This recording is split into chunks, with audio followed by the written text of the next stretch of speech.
What is up, guys? Welcome back to a brand new video. If you're new to my channel, make sure you smash that subscribe button to join in the game. As you guys can see by the title of this video, I'm gonna be bringing you guys the whole story as to what happened to me, and I'll be answering some of the most common questions that I get here and there. So make sure you guys stay tuned for the whole video. Make sure you drop a like, subscribe if you haven't already, turn on the bell notification so you get notified when I do upload. And with that being said, let's get right into it. At first I feel like I'm yelling. Am I yelling? I don't know if I'm yelling. I don't know. But anyways, so to start out with, my accident happened on December 29th of 2020, right? So just barely this past month, right? It was a Friday in the morning at 7 a.m. I was down here in the kitchen, right? I don't know. I don't remember exactly. This is where I stopped remembering what happened. But what I do remember is that it was a Friday, 7 a.m. I was down in the kitchen. And from that's all I remember, right? But what I do know is that there was a fire in the kitchen. Somehow, like a fire. I don't know how the fire even started. My best guess is that it happened from the stove.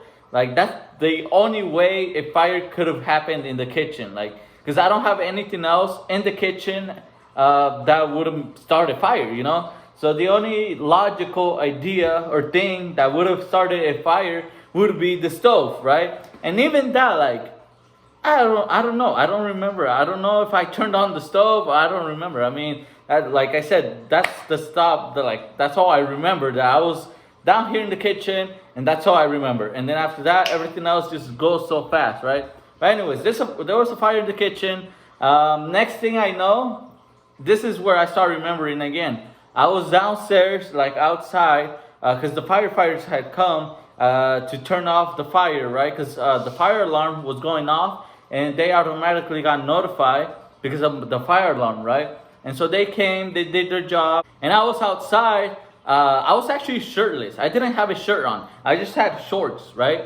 And I was outside shirtless, and then they asked us how we were, if we were okay. And then at the moment, like, I didn't feel nothing on my back, right? Which is actually pretty crazy.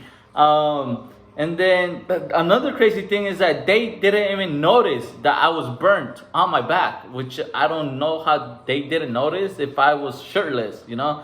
I don't know. None of this stuff makes sense, right? But anyways, they said that we were clear to go. Me and my roommate, my roommate didn't even notice either. I don't know how my roommate did not notice either. Like I said, nobody noticed. I didn't even know either that I was burnt. Probably just because of all the rush, you know. And I was like, whoa, what's going on, you know?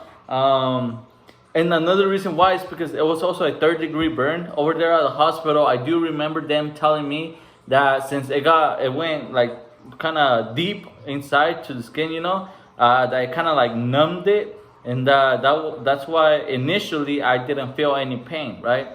But anyways, we went inside, you know. I went to my room. I went to sleep, right? And then I woke up like around 10 in the morning. When I woke up, I was feeling my back really tight. And so I was like, why is my back tight? So I went to the bathroom, and then in the bathroom, I lift up my shirt to see like if I had something on my back, you know? And I had blisters all over my back. And so I was confused because, like, I was like, what? Why do I have blisters on my back? And so then I just went back to sleep because I was confused. I thought it was just like, I don't know. I thought something was messing around with me or something, right? So I went back to sleep. An hour later, I wake up again around 11:30. And then I started to feel pain, right?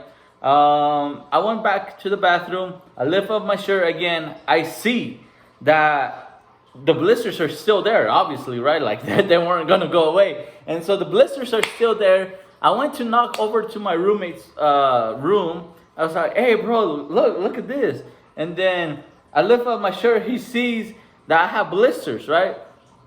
And then he's like, whoa, yo, like, we gotta take you to the clinic now. And I was like, I mean, I couldn't see, right? That I had, like, it was really that bad. But he obviously saw my whole back, and he's like, yeah, we have to go. And so I was like, well, okay. And so we went to the clinic. From the clinic, they said they applied like some like burn cream thingy, lotion, right? to help with the pain, because at this point it was starting to hurt a little bit more. So they applied some lotion to help it numb the pain, which it did help. And I was over there probably for like about, I'm gonna say 30 to 40 minutes at the clinic. We were like, it was like around 12 now, about to be 1 probably. And then from the clinic, they said that it looked like the burn was pretty deep and I had to go to the hospital. And so then that's when I started to get a little bit worried. I was like, shoot, like, because I've never been to the hospital. Fun fact, it was my first time being in the hospital. So then I was like, shoot, like, I started to like not panic, but I did get a little bit worried, you know. But I was like, well, okay, well, we gotta go, you know. And so then I was like, all right. So they called the hospital to get a room ready for me and everything. And then my roommate, he drove me from the clinic to the hospital. Shout out to the hospital. You guys are amazing, especially the burn center. I don't know if any of the burn center nurses or doctors watch my videos, but I do know that they found my channel while I was over there, and they said that they subscribed. So shout out to you guys. You guys are truly great people, you know. You guys help me, and you guys are helping way more people and everything, you know. And you guys are just great, you know. You guys did your guys' job. I just appreciate you guys, okay? If I keep going on and on, I'm not gonna stop. But I just appreciate you guys. Thank you for everything that you guys did. So huge shout out to you guys. Going back, we got to the hospital and my roommate asked me if he wanted to like walk me up, you know. And I was like, nah, man, it's okay. Like, I got it, you know. So I was in the gown, because they gave me a gown in the clinic. So I was just in the gown with a blanket covering me, right? And so I walked up to the 4th floor, because that's where the burn center is. I walked up, and then it was pretty funny, because I opened the door, right? And then as I opened the door, the nurses and doctors, they all turned at the same time. It was pretty funny. They all turned and looked at me as if like, are you just walking by yourself? And I was like, hi, I'm here, you know. I was admitted to the hospital. My name is Ulises, you know. And they were like kind of like shocked, and they told me, they were like, wow, we usually never see a patient come in by themselves, you know. And I was like, oh, well, I'm here. And so they were like, well, okay, let's take you, you know, to the room. And I don't know, I just thought that was really funny. They thought it was pretty funny too. And just throughout the whole time of me being there in the hospital, it was just like the nurses, they would like bring it up, and it was just pretty funny. And so then they took me into the room, right? There in the room, they started giving me medicine and everything, like for the pain and all this and that, right? And then they started asking me questions and all that. And then I passed out. I probably passed out for like, I think they said like a couple minutes, like 2 or 3 minutes, something like that. It wasn't like that long, or at least I remember them saying something like that. I don't know, but when I got back, I started to sweat a lot, and then I threw up a little bit as well, just because of the whole medication, I think, and everything, you know, that they were giving me.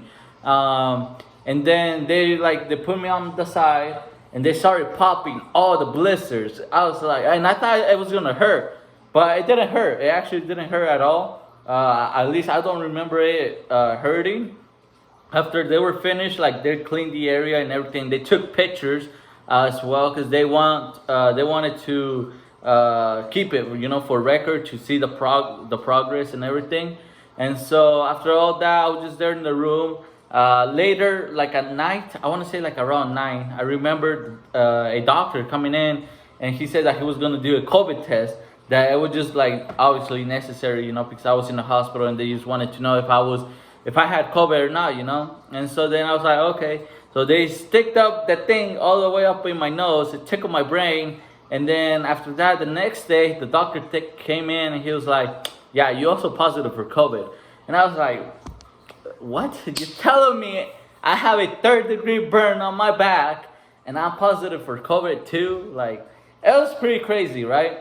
And going back to the first day that I got there, the doctor told me that I was gonna have to get surgery to remove all the dead skin from my back, and that they're probably gonna use some of my skin to put on the back, you know, like a skin graft.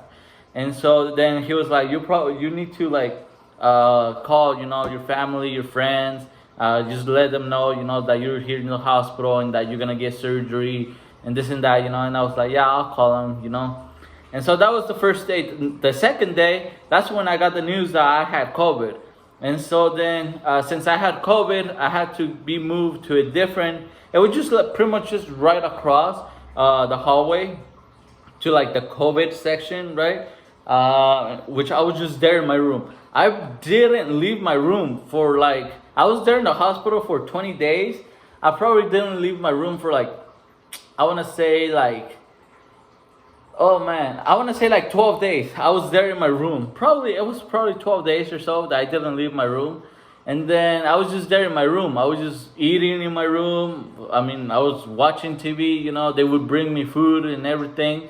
And that was it, And then January 4th, that's when I had surgery. They told me how they were going to do it and all that. And I was like, okay, well, let's do it, And then they took me into the operation room. They put on the face mask thingy on me to like fall asleep. And then I feel like I fell asleep like in less than 3 seconds. I'm not gonna even lie. I feel like I passed out so fast. Once I passed out, they obviously did the surgery and all that, And then I woke up back into my room, right? Where I was just very tired, And that day, I remember just sleeping pretty much the rest of the day. I just slept, and yeah, I think I might have to do a part 2, cause this video might get too long if I keep going. So I'm gonna just end it right here. If you guys want to see a part 2 of what happened to me, make sure you leave a like. Make sure you leave a comment down below. Let me know if you guys have any questions about my whole hospital experience. And then maybe I can answer it on the next video. Or I'll probably end up doing maybe even 3 parts. I don't even know. But I am going to do a second part as to what happened to me in the hospital and all that. So, like I said, you guys don't want to miss it out. Subscribe if you haven't already. Turn on the bell notification so you do get notified when I do upload. And with that being said, I'll see you guys in the next one. Peace!